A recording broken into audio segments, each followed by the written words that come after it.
Welcome back to DSR. We're diving back into the player's handbook. So we're going to do some more spells. So there's going to be a spells playlist and the player's handbook playlist. This is going to be the start of the 5th level spells, and there are more 5th level spells in the player's handbook than there are 4th level spells by about 10.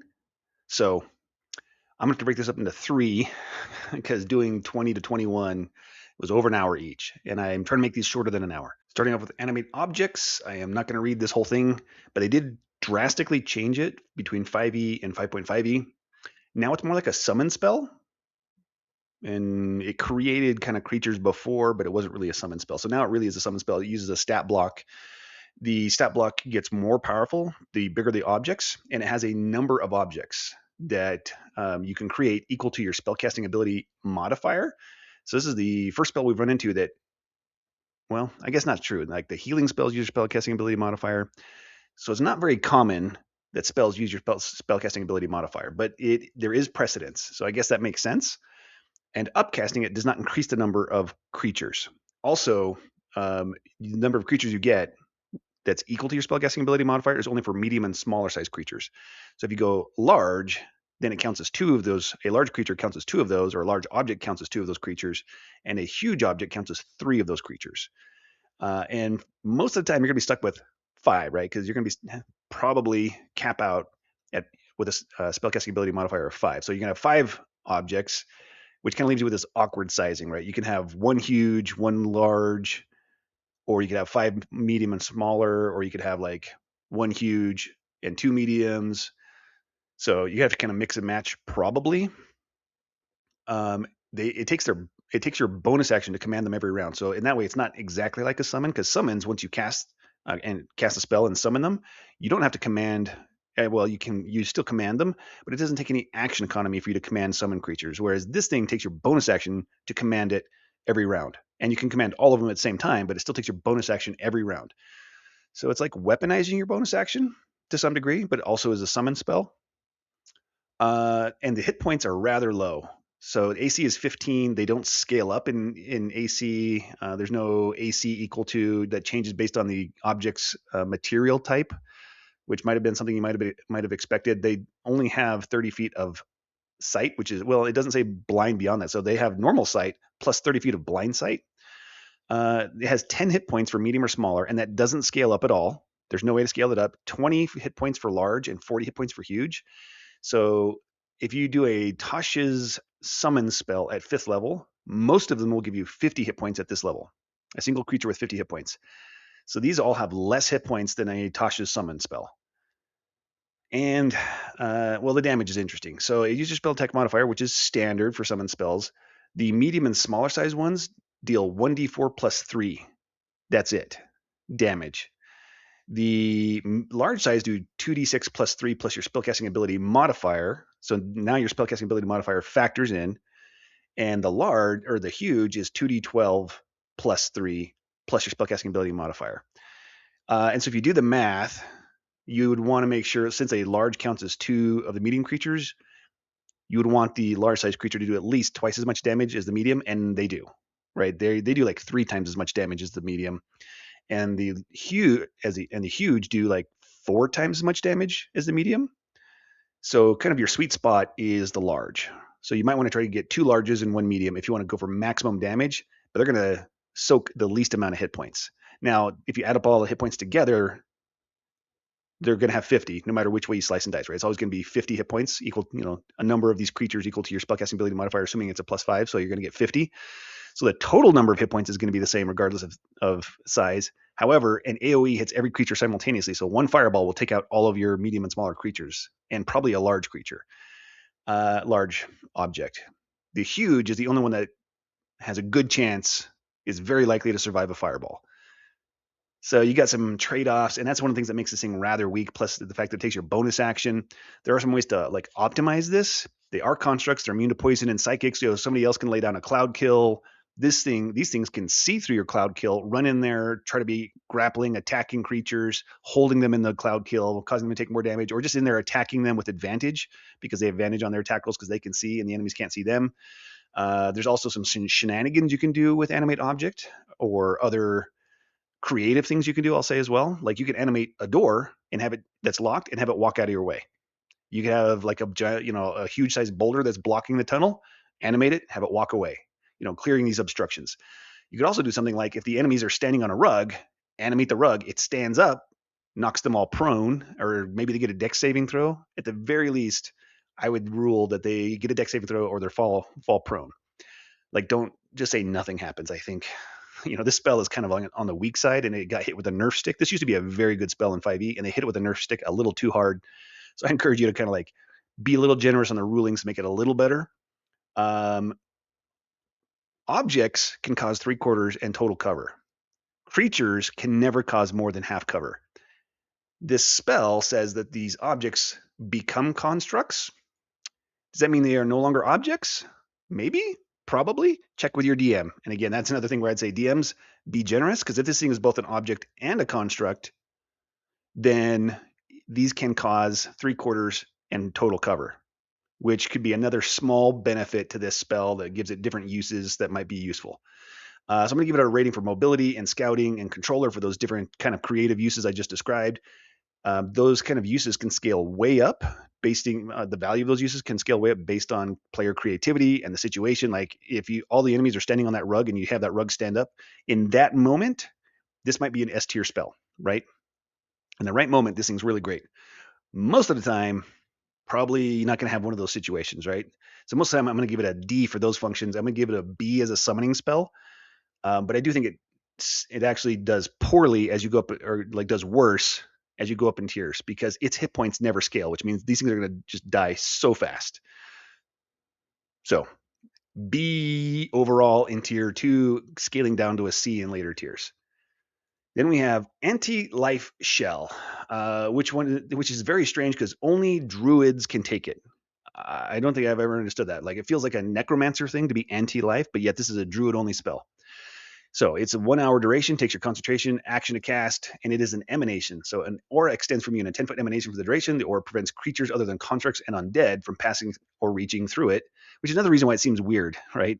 The druid is keeping living creatures out, but undead and constructs can walk through it. Like, does a druid really want that to happen? Seems like you'd want the opposite as a druid. Keep the constructs and undead out, let the living creatures through. Anyway, an affected creature can cast spells or make make attacks with ranged or reach weapons through the barrier. If you move so that an affected creature is forced through the barrier, the spell ends. You can't even do something like squish them. But you can pin them up against the wall, right? You can pin them up against the wall without forcing them into the area, and then the spell won't end. But the fact that they can just attack you through, cast spells, attack you through the barrier, as long as they don't enter it, makes this rather weak. I'm going to give it a C. It's just not good. Sure, there's creative uses in different situations where this is going to be very good.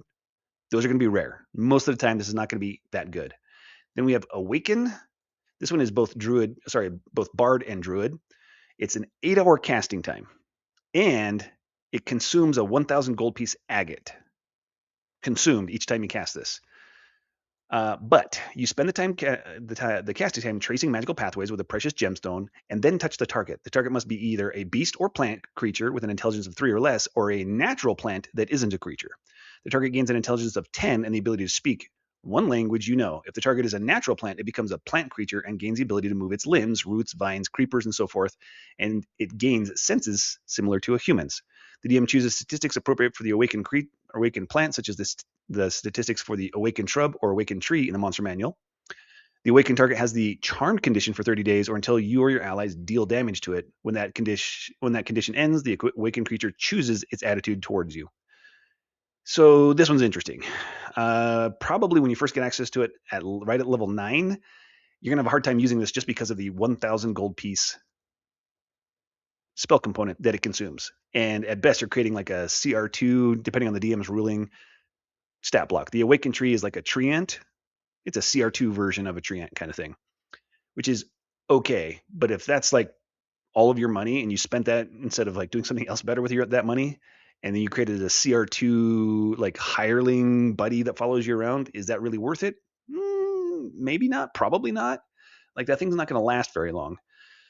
But in later tiers, when you have lots of money to burn, this thing becomes a lot more plausible, right? So you have a bunch of money, maybe you have a Bastion that's just producing thousands of gold pieces every turn, and you can just be making bunches of these. It will take a day of downtime each time you create one because it's 8 hours, and a day of downtime is 8 hours of working. So that's the same. This is a whole day of downtime. And then you create like an army of awakened trees. Like that could be pretty powerful, but then you're dealing with, do you really want to be controlling 5, 10, 20 tree creatures on the battlefield at the same time? Right. And my advice for DMs in those kind of situations is let players do it, except you tell them, first of all, you're in charge of creating the tokens and managing the character sheets for all of those. And your entire aggregated turn for you and every one of your creatures is 5 minutes. You have 5 minutes to move as many of them as you can. And when you're out of time, the rest dodge. That's it. And that's a good way to control things, to prevent players from being like, I summon 100 of these things. Okay, well, you have 5 minutes to move as many as you can. That's it. And that works pretty well. I've been doing that for a couple of years now. It works pretty well. Most of the time, players are like, oh, I have to run it? Never mind. Like, you think there's a game world engine here? Like, this is a video game like Baldur's Gate where the game world runs your monsters for you? No, it's just me, the DM. And I'm already running 8 NPCs and 6 monsters. Okay? I'm not going to run your summons for you. And as a DM, you definitely should not. That's how you control players summoning too many things. Tell them they have to do it. So this is an interesting spell. I'm going to give it like a C for frontliner, C for range because of the fact that it does create a summon technically that could be fighting on the front lines for you. They can scout for you, and maybe they're going to be less likely to be spotted because it's just a bush walking around, and if people look at it, it just stops moving. It looks like a bush. D for survival because maybe it's a berry bush, right? The berry bush walks around and you just eat berries off of it, or it's an orange tree or an apple tree, and it just follows you around providing food indefinitely all the time. So in a survival campaign, that could be helpful, although it's going to be, I think, really rare that you're like struggling to survive after level 9. Like struggling for survival is like a level 1, maybe to level 3 kind of thing. By level 9, if you haven't figured that out, I'm sure that your players would have quit. Like they're probably so tired of tracking like water and food and all these little things and trying to survive that if you did that for like 6 months, I'm surprised. I would be shocked if the players didn't quit and your campaign didn't fall apart. Anyway, it's like a C overall spell. Then we have Banishing Smite. This is one of the Paladin Smite spells, so it has all the same boilerplate, which I'm not going to repeat.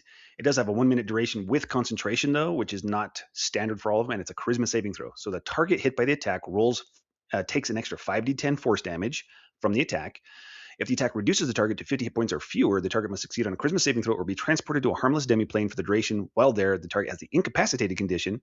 When the spell ends, the target reappears in the space it left or the nearest unoccupied space if that space is occupied.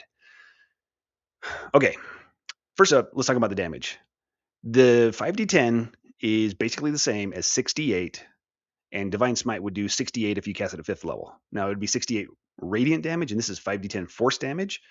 And I think I think force damage is resisted. I think it's never immune, and I think it's resisted less than radiant. So it's a slightly better damage type than radiant, but radiant's a pretty good damage type. That's not one of the problematic ones in the first place. So I don't know if that's the reason you switch it, but it's almost like dealing another 50 hit points of damage on top of that. Because if this drops them down to 50 or less, you'd want to be pretty sure that you have them, this attack will drop them to 50 or less before you spend your 5th level spell slot. And if you're a paladin, which you have to be to get this, you are at most going to have 1 or 2 5th level spell slots. You very much want to make sure that this is going to drop them in that range. So then they have to make the charisma saving throw, and then they're like banished. And then, in a way, it's like better than a banishment spell because you're not like wasting any action economy. Like you didn't have to do something else on top of this. It was you hit them, added damage to it automatically. I mean, it's your bonus action, but you're going to use your bonus action to smite anyway, right? You're a paladin, so you didn't lose anything like that. It will take your concentration to do this, so this can be good. I'm going to give it a B for control effect, and a B for frontline skirmishing, range, C for range because paladins can only smite with thrown weapons. This is okay, but I don't recommend using you have to be in a pretty there has to be just the right situation to be worth you spending a 5th level spell slot on it, because it's that 5th level spell slot that makes this very expensive, right? Your capstone, that's level 20, usually is very powerful, and you can only do it once per day, but you get it back if you expend a 5th level spell slot. And generally, it's better to save your 5th level spell slots for that. So if you're levels 17, 18, and 19, you don't have that capstone yet, and maybe it's worth spending your 5th level spell slot to do that, to do this. And this is better than casting Divine Smite at 5th level, unless it's like a Fiend or Undead, and then you're going to get 78 out of it. But slightly more damage, but this has a chance to like send them away and then they're out of the fight, right? I don't know.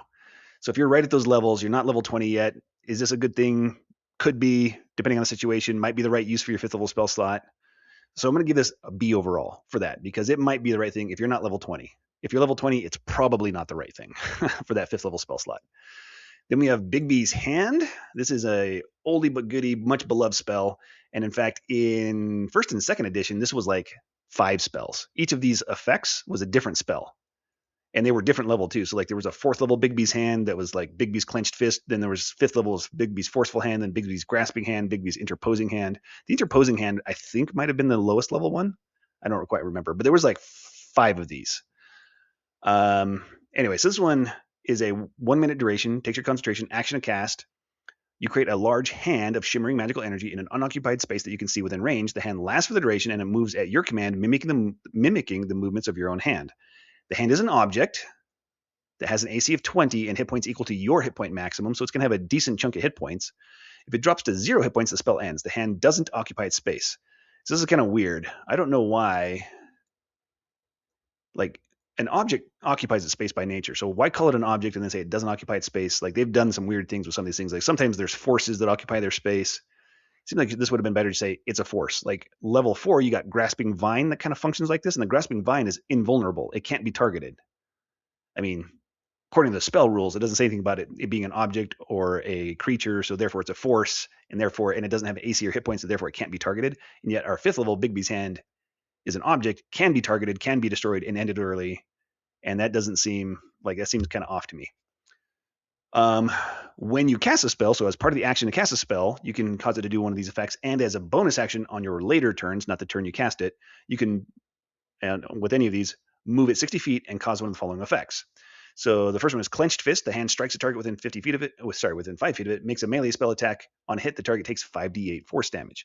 Forceful Hand. The hand attempts to push a huge or smaller creature within 5 feet of it. The target must succeed on a strength saving throw, or the hand pushes the target 5 feet plus a number of feet equal to 5 times your spellcasting ability modifier, which is going to be +4 to +5. So it's going to be moved 25 to 30 feet. The hand moves with the target remaining within 5 feet of it. Grasping Hand. The hand attempts to grapple a huge or smaller creature within 5 feet of it. The target must succeed on a dexterity saving throw, or the target has the grappled condition with an escape DC equal to your spell save DC. While the hand grapples a target, you can take a bonus action to cause the hand to crush it, dealing bludgeoning damage to the target equal to 46 plus your spellcasting ability modifier. And I'm going to read the last before I finish the spell before I come back to some nuances here. Interposing Hand. The hand grants you half cover against attacks and other effects that originate from its space or pass through it. In addition, its space counts as difficult terrain for your enemies.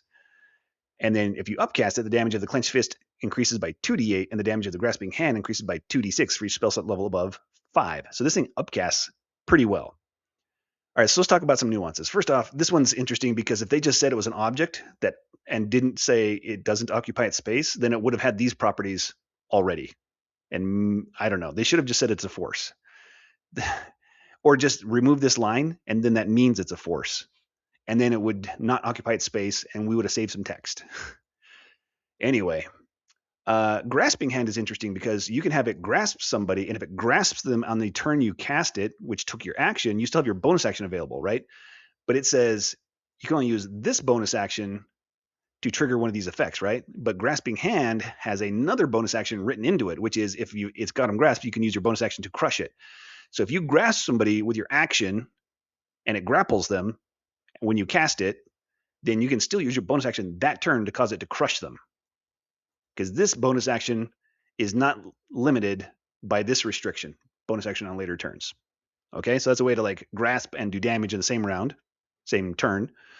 And 46 is not a bad amount of damage, plus your spellcasting ability modifier. So not too bad. The damage is pretty good. It's actually interesting because 46 plus your spellcasting ability modifier is probably a lot of the time going to be the same damage as 5d8. So the Grasping Hand can actually do as much damage as the Clenched Fist. I mean, it's going to be close. It might be a little less. 46 plus your spellcasting ability modifier. It might be a little less. The other thing that's interesting here, depends on how the DM reads this, is that it says whenever it does one of these actions, it can create that effect. Okay. So it can attempt to grapple. If you use a different effect, like you grasp somebody, it's got them grappled, and then you switch to clenched fist and it punches somebody, does that mean it can no longer has the feature to grapple and therefore it can't maintain the grapple? It's not specified. So a DM's gonna have to rule on that and say, well, if you switch from grasping hand to clenched fist, it no longer has any ability to grapple, and that person is now freed. On the other hand, a DM could say, no, it's a hand and it can maintain one grappled, and therefore it can just like be holding somebody and then punching other people. That latter version is going to be more powerful than the former, but I'm leaning towards the former is more the correct way to read it than the latter. I think it can only do these things as long as it's in that mode. And if you switch to a different mode, it loses those abilities, right? It only causes half cover while in its interposing hand version. Otherwise, it's not doesn't occupy space and it causes no cover, right? Like if you switch from interposing hand to clenched fist, it immediately loses the interposing hand features. I believe that's how it's intended to function. So I think if you grasp somebody and then try to punch someone else, it immediately loses the grapple. Like the grapple's immediately released. So I think this is a pretty good spell. And you might be wondering, like, hold monster paralyzes a creature. Like, isn't that better? And this can only like grapple one creature. So isn't like one, using hold monster to paralyze one creature better than using this to grapple one creature? Well, hold monster has one save, right? It's one save, and if they succeed at it, then you wasted your action and your spell slot, and that sucks. This one, it lasts a whole minute. It's going to spend a whole minute attempting to do things that you direct it to do. And it can be doing different things. So this is more flexible. Like maybe you don't care to have somebody restrained or grappled and moved and pushed around, and you just want to punch somebody in the face and do some more damage, clenched fist, right? And it's just going to do damage. And then in another fight, you need it pushing somebody around, or in the next turn or next round, you need it to push somebody away, forceful hand. You want it to grasp somebody and drag them, grasping hand, right? Like there's all these different flexible things you can be doing with it, and it upcasts for damage pretty well. And it weaponizes your bonus action, right? You cast it as an action, and then thereafter it's using your bonus action to do things. So that's pretty good too. I would say this is a lot better than Animate Objects. I think it's more flexible and more useful than Hold Monster, although Hold Monster upcasts well. I mean, Hold Monster is like 5th level too, right? So Hold Monster upcasts and can target more creatures. It really depends on the situation, how high your spell save DC is. If you have a really high spell save DC and you're pretty sure those creatures don't have good wisdom saves, Hold Monster in that scenario, probably better than this. On average, I think this one's going to be when you just don't know what you're facing and you need variety of ways to respond to situations. Bigby's Hand is a better spell because it's more flexible. So I'm going to give this one an A for range damage dealing, a B for control, because the most it can do as far as control effects is grapple and push, but those are pretty good control effects, and you can switch which thing you're doing from round to round, right? You're not stuck with just doing one thing. So this is a pretty good spell. Circle of Power.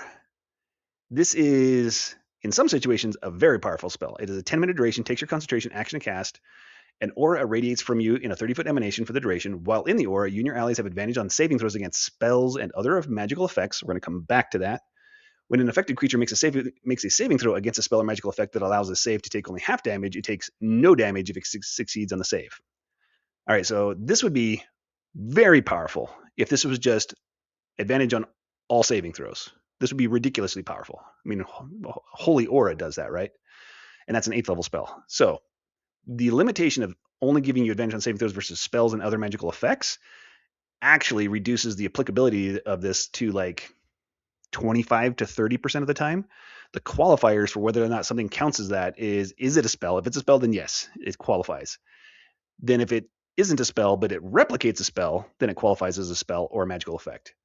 And if it doesn't have that, then if it has the word magical in the title or description, then it counts as magical.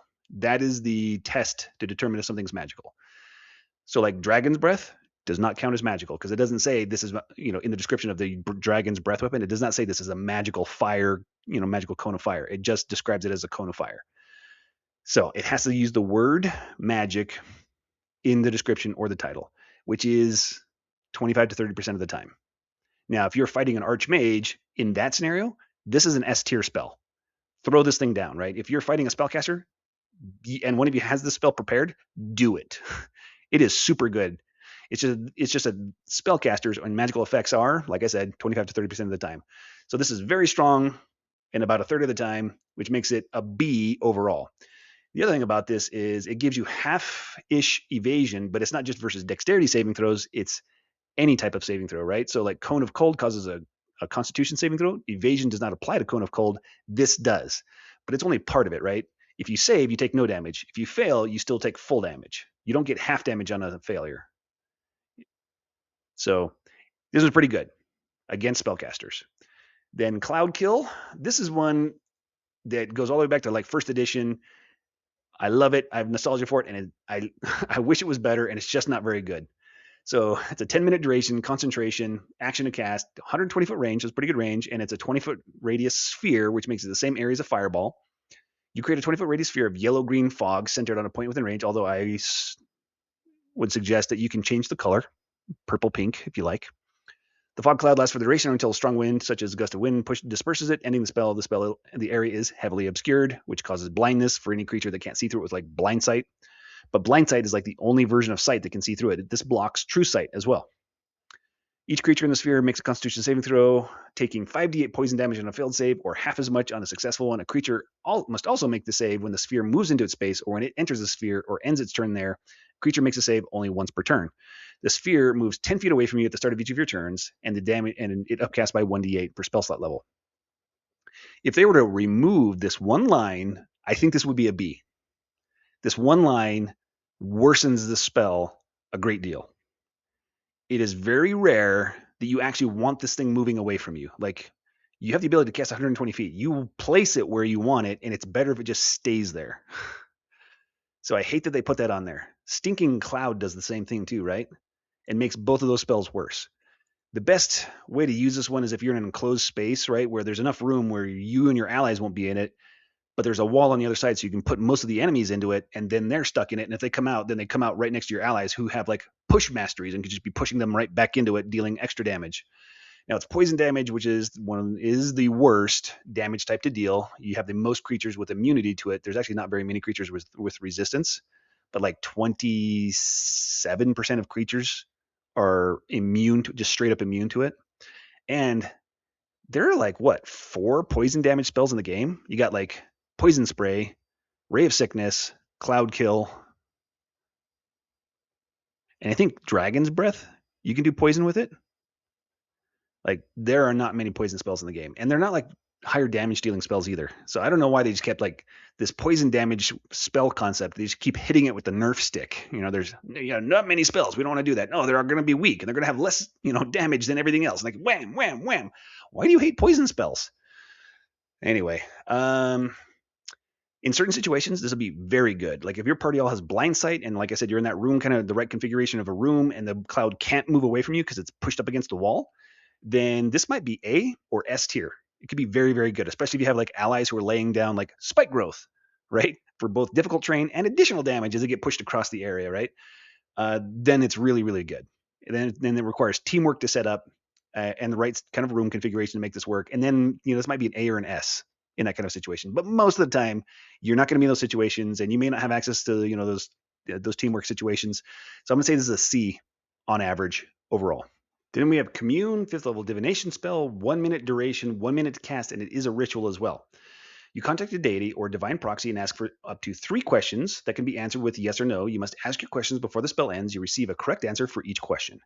Divine beings aren't necessarily omniscient, so you might receive unclear as an answer. If a question pertains to information that lies beyond the deity's knowledge, or the DM doesn't have a good answer, or the DM doesn't want you to have the answer, in a case where a one-word answer could be misleading or contrary to the deity's interest, the DM might offer a short phrase as an answer instead. If you cast a spell more than once before finishing a long rest, there's a cumulative 25% chance that each casting after the first that you get no answer. So this is a pretty good spell. You can ask 3 questions. It could be questions about anything, and you get truthful answers if the DM wants you to have the answer, or if the deity knows it, or if the DM doesn't have a good idea, then you might get nothing. But it's a ritual, so it didn't necessarily cost you a spell slot. You usually aren't in a situation where you need to hurry and cast a spell like this to gain some knowledge. So most of the time, you'll just cast this ritually.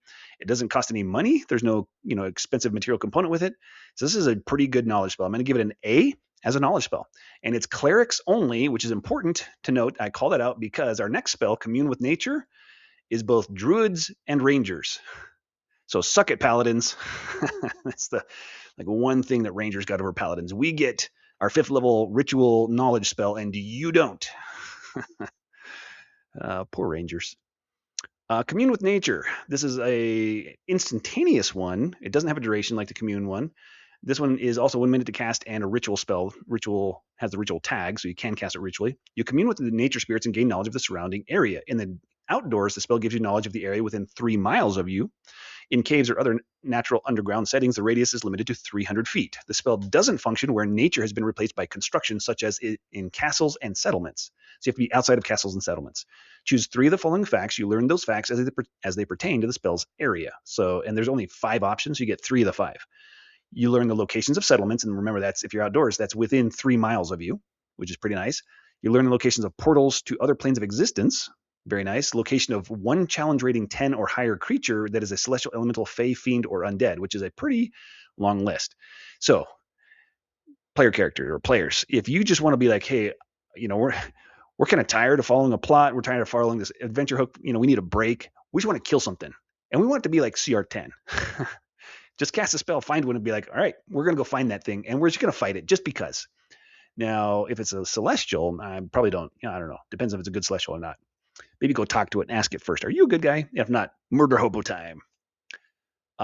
Next option is the most prevalent kind of plant, mineral, or beast. You choose which to learn. And the last one is locations of bodies of water. So this can be pretty useful when you're like trying to find something in the wilderness, right? There's like a special lake you have to reach, or a cave, or different things, a portal to another plane of existence you're trying to find. Because you can just keep recasting this. It doesn't cost you anything. It's a ritual spell, so every 11 minutes you can cast it again. And by the way, if you're with a party, you can like have mounts, and you can be ritually casting spells while on the back of a mount. So the mount's following the rest of the party, and you're back there just casting your spell. So you can just keep it going indefinitely. And this one, it doesn't have any of those limitations like the other spells where it says if you cast it repeatedly before a long rest, you have a higher, increasingly cumulative chance that it's going to give you bad information or no information. This doesn't have that. You can just keep recasting it every 11 minutes all day long until you find what you're looking for. And then it says, for example, you could determine the location of a powerful monster in the area, the locations of bodies of water, the locations of a town, etc. So it's not like you just cast this once and like, oh, I got one shot to try to find something within 3 miles. You can just keep recasting this as you walk around the wilderness until you get within 3 miles of something you're looking for. So this one's going to be an A for knowledge as well. It's a solid one. Then we have Cone of Cold, and I think that this one is underrated. This is a good spell. It's an action cast blast spell. It's a 60-foot cone, which is a big area. It does have friendly fire, which is the biggest downside of these cone spells. You unleash a blast of cold air. Each creature in a 60-foot cone originating from you makes a Constitution saving throw, taking 8d8 cold damage on a failed save, or half as much on a successful one. A creature killed by the spell becomes a frozen statue until it thaws, and it upcasts by 1d8. All right, so I'm going to throw up over here my blaster table, and you can see that besides Vitriolic Sphere, this is the highest damage dealing blaster spell at 5th level. It ties with one we're also going to cover here in a little bit, which is Conjure Volley. Conjure Volley and Cone of Cold are tied for the second highest damage dealing blaster spell at level 5. Like if you upcast Firebolt, this is better. This does more damage than Destructive Wave too, right? This is one of the highest damage, like it's second, right? It's a good damage dealing spell. On top of that, it has this kind of like small control effect, which might be important. There are creatures who can cast Revivify. There's the Anchorite of Talos. Yeah, Anchorite of Talos, who can cast Revivify as an action with no material component. So it can just be rezzing its allies in the middle of combat. But if a creature is killed by Cone of Cold, it is a popsicle until it thaws, and it cannot be revivified, because Revivify doesn't like restore those kinds of damage to the body. It doesn't put them back together. It doesn't restore lost limbs. And if it's beheaded, it doesn't put that back on. And if they're a popsicle, it doesn't thaw them. So they could not be revivified as long as they're frozen like this. And how long does it take to unthaw or to thaw? Hours? Hard to say. Some of the higher level res spells can get around that, but those higher level res spells all take a long time to cast. None of them are one action like Revivify. So this prevents Revivify from being used on those targets. Bit of a control effect there. All right, Conjure Elemental. We had a good debate about this one in my Discord earlier. because as I was reading it and I just read Bigby's hand, I'm like, this is actually quite similar to Bigby's hand. Okay, but better in some ways. I know, salacious statement, but hear me out. Let's talk through it. It's a 10-minute duration, takes concentration, which is just like Bigby's hand, right? 10 minutes. It's an action to cast, just like Bigby's hand. Range is 60 feet. You conjure a large intangible spirit, so it's large sized, from the elemental planes that appears in an unoccupied space within range. Choose the spirit's element, which determines its damage type, which is kind of meaningless. I hate it when they give you options of damage of these elemental damage types without a rider effect, because otherwise it's just an illusion of a choice. Because in this scenario, you should always choose Thunder. Thunder is the least resisted, least immune of all of these. Like Thunder's like 2% resisted, 0% immune, or 1% immune, or something like that. Whereas lightning's like lightning and fire and cold all add up to like 25. If you add up the number of creatures that are immune and resistant, it's like 25% lightning, 25% fire, 25% cold. Thunder, 4% if you add it up. The spirit lasts for the duration. Whenever a creature you can see enters the spirit's space or starts its turn within 5 feet of the spirit, okay? So that's important because it has a reach of 5 and its size is large, which means it threatens an area that is a 20-foot cube, like 20 feet on each side, right? Because it's large, which makes it 10 by 10, and then it can reach 5 feet on either side, up and down. So it threatens a 20-foot cubic area. You can force that creature to make a dexterity saving throw if the spirit has no creature restrained. On a failed save, the target takes 8d8 damage of the spirit's type, of course, which should be Thunder. And the target has a restrained condition until the spell ends. At the start of each of its turns, the restrained target repeats the save. On a failed save, the target takes 48 damage of the spirit's type, Thunder. On a successful save, the target isn't restrained by the spirit and it upcasts by 1d8 damage. Okay, so don't upcast this. That's a trap. But this is interesting because think about Bigby's hand. Bigby's hand, one of the benefits of it is it can attempt to do its control effect if it, if somebody fails or succeeds their saving throw against its initial, control effect on the turn you cast it. The benefit of it is that you can keep doing it again and again and again. Actually, Bigby's hand is 1 minute. This thing's 10 minutes. Lasts longer, although that probably isn't going to matter. We're going to talk through that.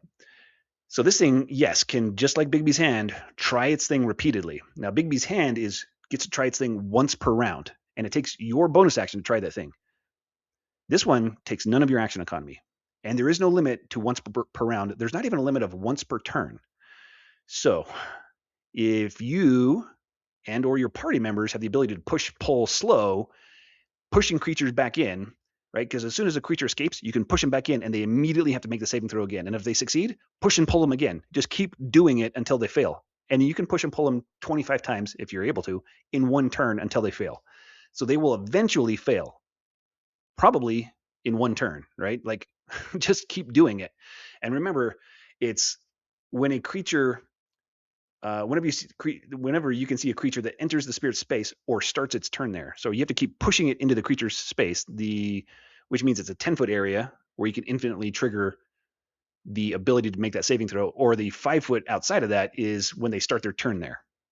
So it only threatens the 20-foot space, the 20-foot cubic space for creatures starting their turn. But the push and pull into the creature's actual area, into the spirit's actual area of the 10-foot cube, that's infinite. So this thing in a lot of ways is better than Bigby's hand. It does more damage than Bigby's hand. This does 8d8 on that initial attack if they fail the saving throw. Bigby's hand is 5d8 on a punch. This is 48 on a crush, right? After they've already got him restrained. So it's 48. Whereas Bigby's hand, once it's got him grappled, what is it called? Not clenched fist. Grasping hand, I think. Right? Once it's got him grasped, then it's 4d6 plus the spellcasting ability modifier, which is probably the same as 4d8. Very close to 48, right? So very close to the same amount of damage for that crush, but the initial damage is higher. Plus this one also deals damage and causes the restraint condition. Bigby's hand can only push and cause grappled, which is far weaker conditions or control effects than restrained condition. So this one imposes a really good condition on top of dealing the damage, right? You're not choosing between the 8d8 and restrained, right? With Bigby's hand, you've got to choose the clenched fist, which is a punch for the 5d8, or you go for grasping hand, which deals no damage when it first gets them, and then uses your bonus action to crush them. This one will deal 8d8 if they fail to save, and then After that, it'll crush them for 48 using none of your action economy after you cast a spell. Once you cast a spell, no action economy required from you at all. And if this ended there, I would say this is superior to Bigby's hand in every way.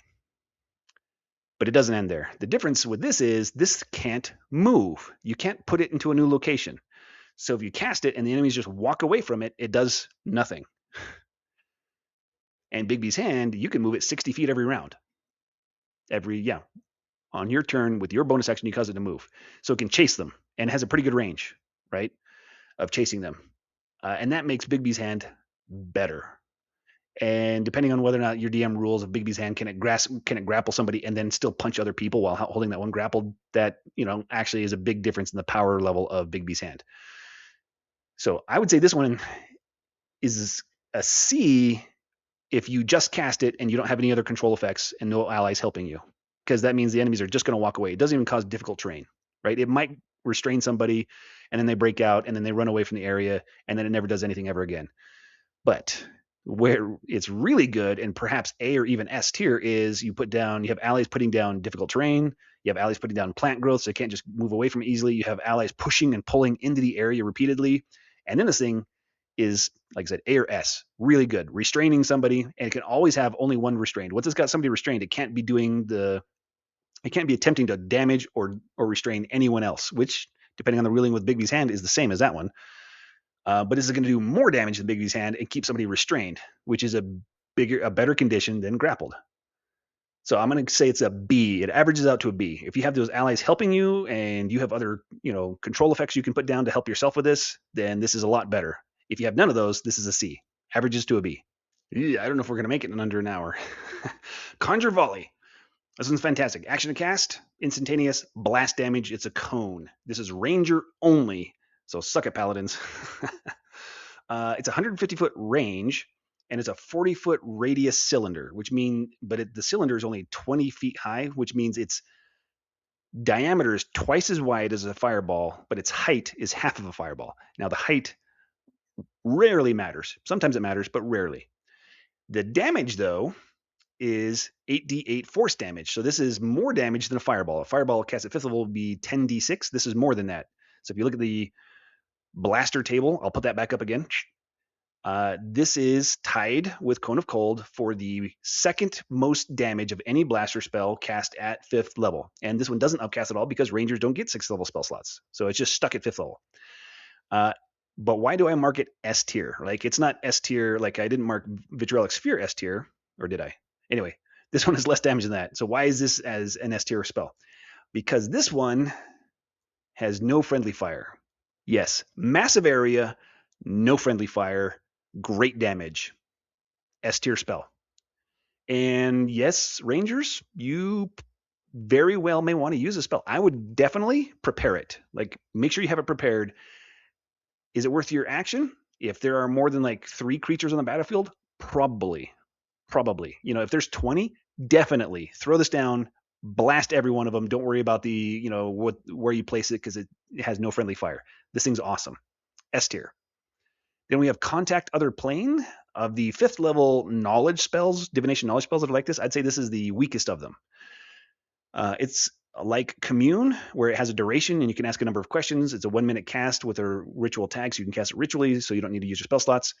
This one, you mentally contact a demigod, the spirit of a long dead sage, or some other knowledgeable entity from another plane. Contacting this otherworldly entity, otherworldly intelligence, can break your mind. When you cast a spell, make a DC 15 intelligence saving throw, and this is what makes it the weakest. You might lose your mind for a day. On a successful save, you can ask the entity up to 5 questions, so you get the most questions. You must ask your questions before the spell ends. The DM answers each question with one word, such as yes, no, maybe, never, irrelevant, or unclear. So you get short answers, but the other ones are kind of short answers too, if the entity doesn't know the answer to the question. If a one-word answer would be misleading, the DM might instead offer a short phrase or as an answer, which is very similar to like Commune. On a failed save, you take 66 psychic damage and have the incapacitated condition until you finish a long rest. And a greater restoration spell can end this effect on you. So it gets an F for survival because it is a net negative for your survivability. If you fail that save, you're in trouble. But if you succeed at the save, then this is an A tier spell. So for wizards who have a high intelligence, right? Only wizards and warlocks can get this. Wizards, you should have a high intelligence score. and you have proficiency with intelligence saving throws, unless you did something like start with Artificer for, well, Artificer still have proficiency with intelligence saving throws. So you probably have proficiency with intelligence saving throws, and intelligence is probably your best saving throw. So are you going to make a DC 15? There's a good chance. Maybe not guaranteed, though. So maybe for Wizards, this is an A. Interestingly, Warlocks had access to this previously, and this was bad for Warlocks, because Warlocks don't tend to have a high intelligence score, and they don't have proficiency with intelligence saving throws. So this is like, if you cast this as a Warlock, you are likely to get wrecked in 5e. In 5.5, they changed it, and now they added this as a class feature to Warlocks. They get it automatically at level 10. It's auto-prepared, and they automatically succeed on the saving throw, which Warlocks desperately needed. So I'm going to leave this as a B, but it's probably like an A for Warlocks and a B for Wizards. Then we have Contagion. This one's interesting. This is probably the spell they have changed the most. And I mean, they've changed it the most times. Like when 5e first came out, they eroded it right away. And then they changed it again for 5.5. And this is a strange spell. So it's an action to cast, 7 days, duration, no concentration.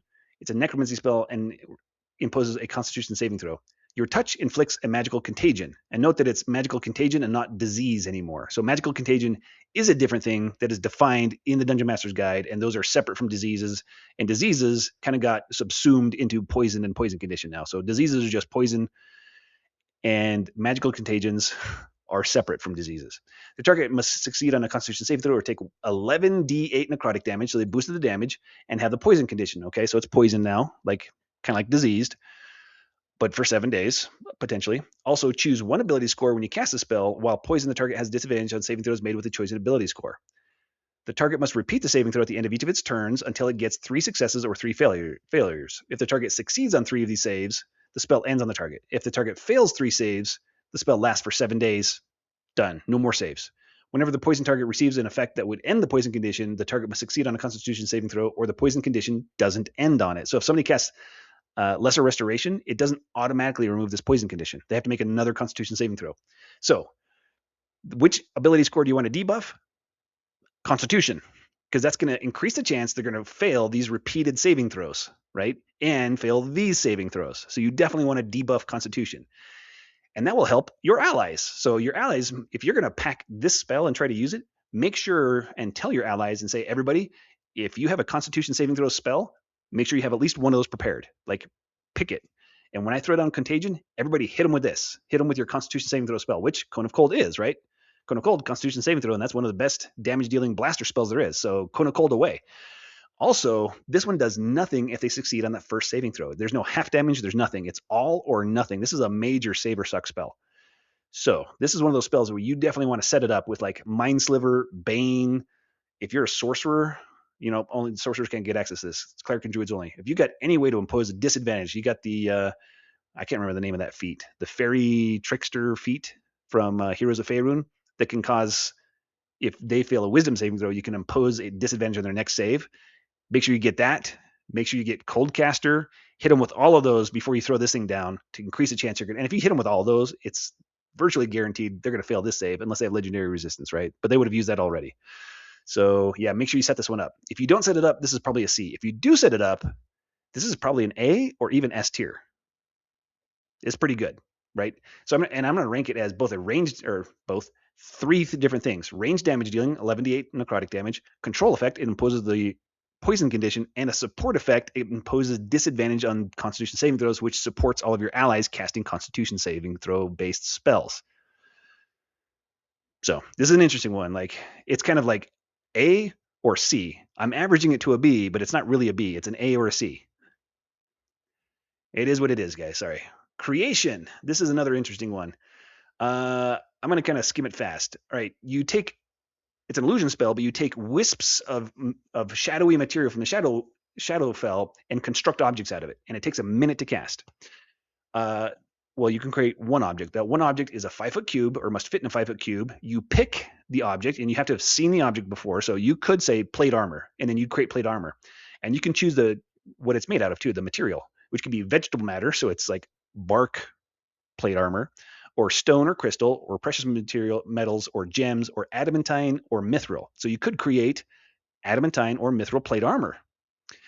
But the duration is based on the material you choose. So the vegetable is the longest duration, lasts 1 hour. Adamantine and mithril shortest duration 1 minute, right?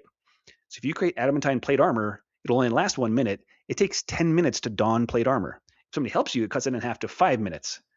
So don't create adamantine or mithril plate armor because you will never have enough time to put it on, and it's going to disappear before you can put it on. Although maybe you create some adamantine plate armor and you like pretend to sell it to somebody, get them to pay you a bunch of money, and then run away before it disappears in 1 minute. There are definitely shenanigans you can be doing that with this. If you need to block a 5-foot tunnel from enemies like chasing you, adamantine block, or probably even stone block would be sufficient, right? A 5-foot cubic stone weighs like several tons and will last 12 hours. They're not going to catch you.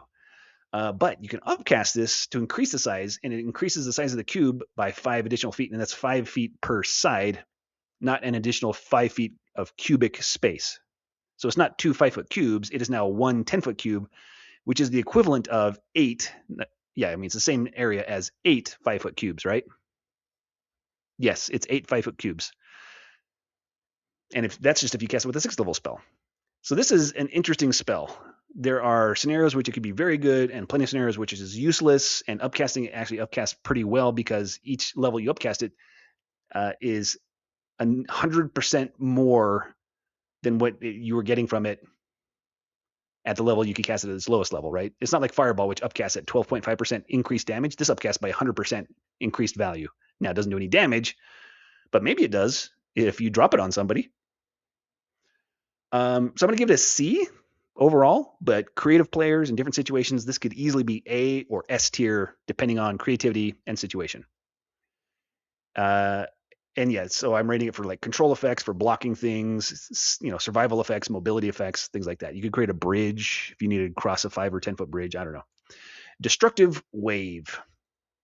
All right, this is the Paladin level 5 blast spell. It's good, but not as good as Conjure Volley. Rangers finally got one on the Paladin. It's an action to cast. Destructive energy ripples outward from you in a 30-foot emanation. Each creature you choose in an emanation makes a Constitution saving throw. So this is another Constitution saving throw that you maybe want to combine with Contagion. On a failed save, the target takes 5d6 thunder damage and 5d6 radiant damage, so a total of 10d6 radiant. Sorry, it's 5d6 thunder and then 5d6 radiant or necrotic, but still total of 10d6 damage, which is the same amount you'd get if you upcast Fireball. So it's not more damage than Fireball. You choose the necrotic or radiant damage type and has the prone condition, so we'll knock people down. On a successful save, the target takes half as much damage only. And then, in case you missed it, each creature you choose, so no friendly fire as well. So this one is almost as good as Conjure Volley, but less damage and worse damage types. I mean, Thunder is a really good damage type. Radiant's a really good damage type. So it's only, and Conjure Volley is Force. So Force is only slightly better than Thunder and Radiant, but it is better. And it's more damage. I'll put the blaster table back up so we can compare to those. On average, this one's going to do 10d6 is going to be 35 points of damage, and Cone of Cold and Conjure Volley are more damage, so they win. And Conjure Volley, no friendly fire. But this one has the prone effect. And in some cases, that might be better than Conjure Volley because Conjure Volley doesn't knock them prone. If they're on the ground and you knock them prone, it's a pretty minor effect. But if they're in the air and you knock them prone, they immediately fall out of the air, unless they have hover. So if they have hover, they don't fall out of the air. But if they don't have hover, you knock them out of the air. This only has a 30-foot emanation from you, so you have to get within 30 feet of them if they're in the air. But if you're inside like a dungeon or something like that, there's a good chance that the ceiling is low enough that they can't get that far away from you, and you can knock them out of the air with this. So this one's going to be an A. It's an A blast spell, a C control effect for the prone, and it's good overall. Then we have Dispel Evil and Good. This one is Exorcism. This is D&D's Exorcism. In fact, in 1st and 2nd edition, that spell was called Exorcism, and they changed the name. I don't know if they changed it in 3rd, 4th, or 5th edition, but by 5th edition, it's now Dispel Evil and Good instead of Exorcism. You might ask why.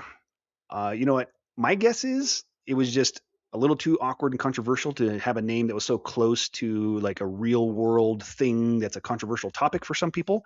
And I agree with that. Like, this is a game and it's for fun and it's for us to enjoy. Let's keep real world politics, real world controversies out of it. And I encourage you to keep your games as far from those kind of topics as you possibly can as well. All right, so this one is a 1-minute duration concentration. It's an action to cast, and it is self-cast, so it only affects you.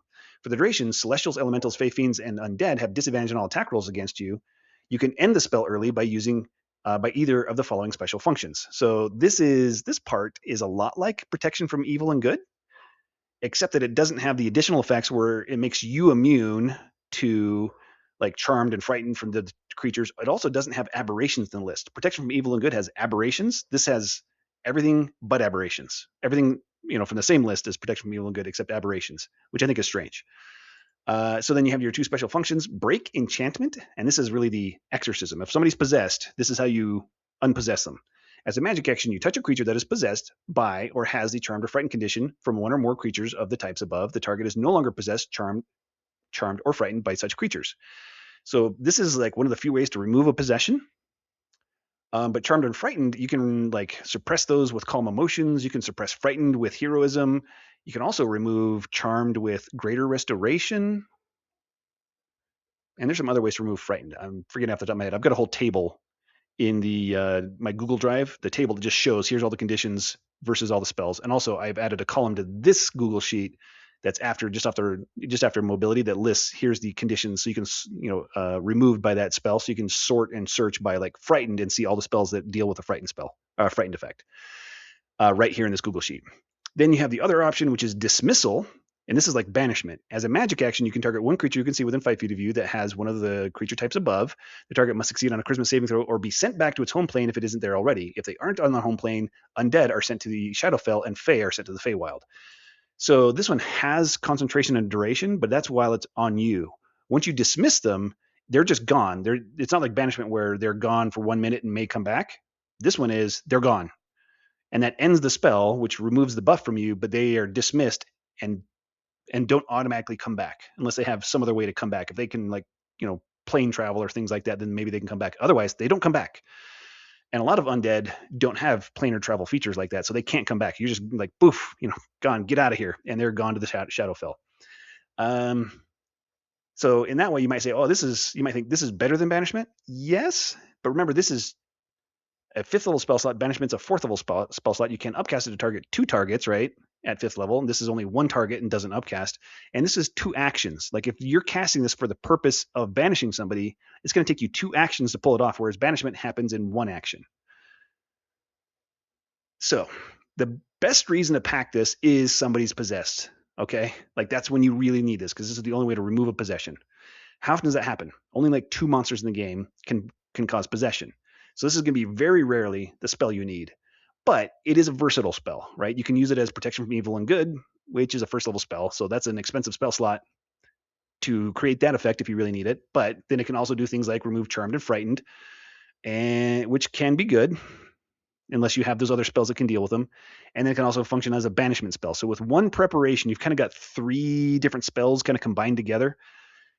Maybe that's a good thing, maybe it's not. Most of the time, if you have enough spell preparation slots, I would take those 3 spells, not this one. I'm just not sure that those 3 things combined into one at a higher level is worth it. I don't think so. I'm going to say this is a C. C for control effect, C as a support effect, C for survival, and it really should also have a healer effect there too, and not a support effect. That was a mistake, because it's a heal effect to remove those conditions. It's a control effect to banish, and it's a survival effect on yourself to cause disadvantage on these attack rolls against you. There we go. Then Dominate Person. This one is one that I want to like, and it's just not very good. 1 minute duration, takes your concentration, action to cast. It can only target humanoids. One humanoid you can see within range. It imposes the charm condition, and a lot of creatures, as you're getting into tiers 3 and 4, can be immune or resistant to the charm condition, and that's something that weakens it. On top of that, the target has advantage on the save if you or your allies are fighting it, which means, this gets murky, right? What does it mean to be fighting it? If fighting it is defined as you're in initiative with it, and that means you're fighting it, then that's worse. I would encourage DMs to rule this a little bit more generously and say, well, even if we're fighting it, but as long as you and none of your allies have ever targeted it for anything, I would encourage DMs to rule that as you are not fighting it yet. You might be fighting its allies, but you're not fighting it. And that might give you an opportunity where you can still cast this spell on that target and they won't have advantage. If you do the former ruling instead of that latter ruling that I suggest, then this one, it's virtually impossible to not have that advantage on the saving throw. And it only has a 1 minute duration. And whenever the target takes damage from anyone, it repeats the save and ends the spell on a success. So even if it starts, you succeeded and you command it to attack its former allies, and those allies start attacking it back, any of them damaging it can break the spell. So this spell is hard to land and hard to stick. So during this time, you have a telepathic link with the charmed target. While the two of you are on the same plane of existence, on your turn, you can use this link to command the target, no action required at all, to do things such as attack that creature, move there, or fetch that object. The target does its best to obey on its turn. If it completes an order and doesn't receive further direction from you, it acts and moves as it likes, focusing on protecting itself. You can command the target to take a reaction, but you must use your own reaction to do so. And then you can upcast it to increase the duration, but not the number of targets. So with that 1 minute duration, this one's pretty restrictive. And I would say when you cast it at 5th level, probably the best thing to use it for, unless you're in that sweet spot in combat where nobody's targeted this thing yet, and maybe you can land it,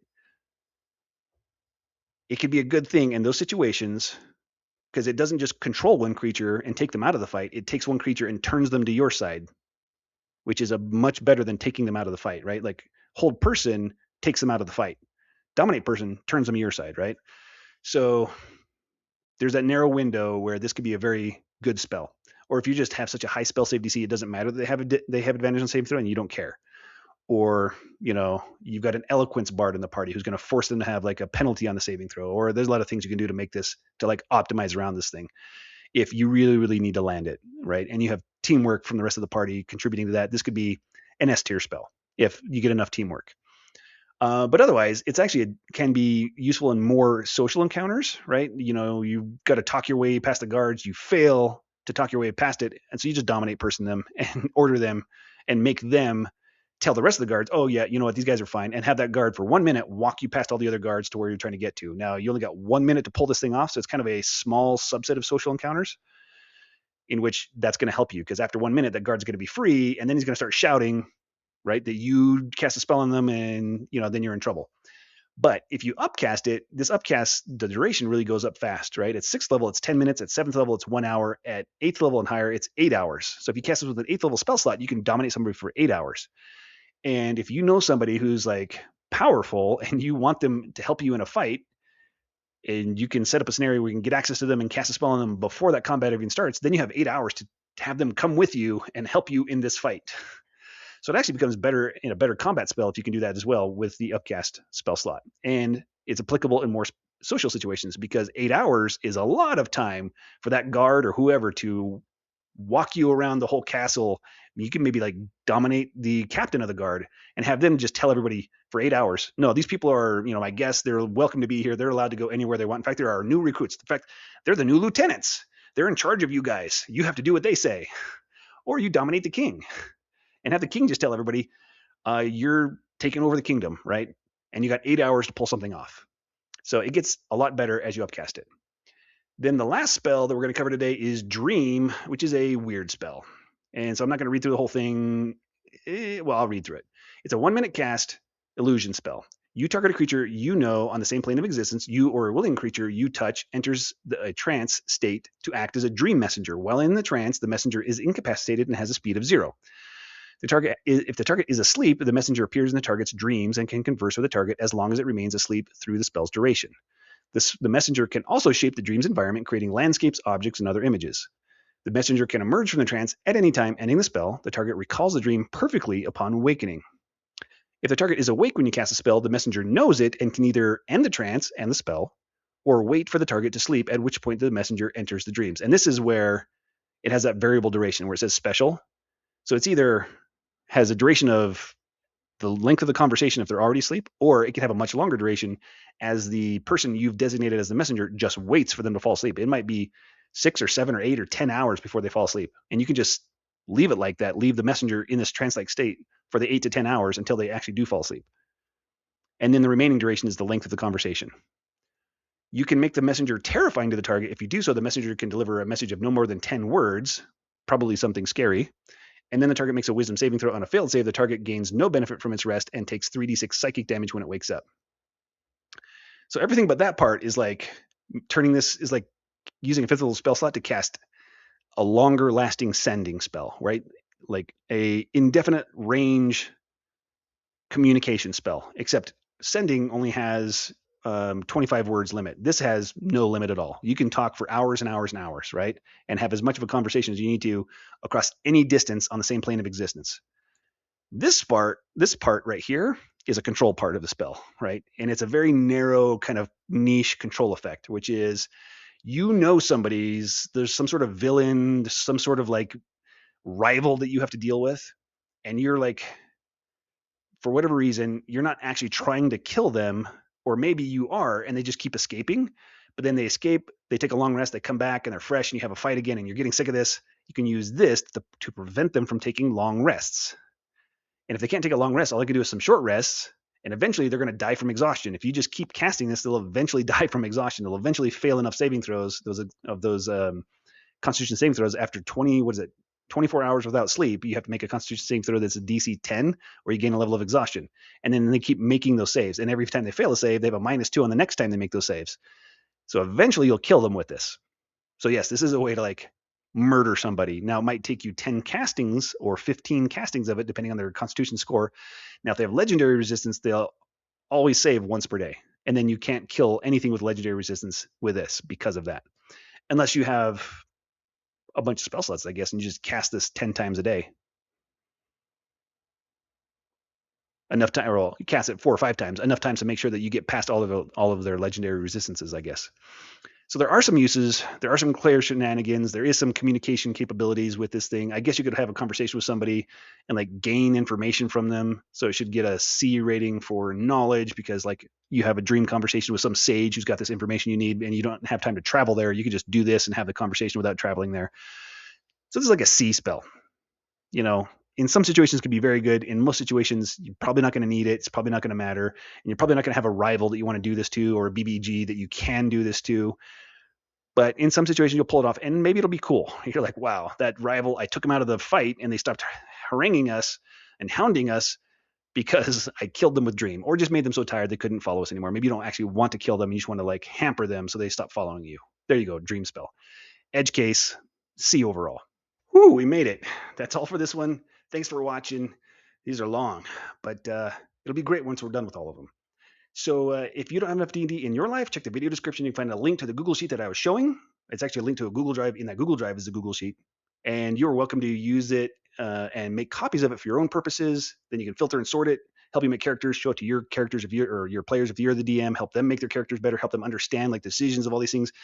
Really the best use of it, or one of the best uses of it, is just to help people from feeling overwhelmed from all the choices of making a character, especially if you're a full caster. Like even I'm pretty good. I've been playing this game a long time, but in a lot of hours, and even if I'm making a full caster starting at like level 17 or something like that, I get exhausted. Like, oh my gosh, after about picking 20 spells, I'm just like, I don't care anymore. Just like whatever. So which means by the time I get to 9th level, I always just pick Foresight, because by 9th level, I always go 1st level or cantrips to 9th level. And by that point, I'm just so exhausted. I'm like, I don't care. Foresight's easy to use. Foresight. And that's it. Anyways, this is supposed to help with that, because you can just filter down. You don't read every spell and figure it out again. You just look at what kind of role am I trying to play with this character, and then just filter down to spells that have a rating, or maybe a high rating, A or B, in that role. And then just look at those. Then don't worry about everything else. But there's also a link to find me on Discord, which you can join. There's no paywall. You're welcome to join. As long as you are not a toxic person, you're welcome to be there. Thanks. And there's also a link to find me on Start Playing Games if you want to play with me. And lastly, I would say, remember that D&D is a game. It is for fun. That's literally the only point of it, is to have fun with your friends, build relationships. So please be cool when you play D&D, all right? Catch you next time.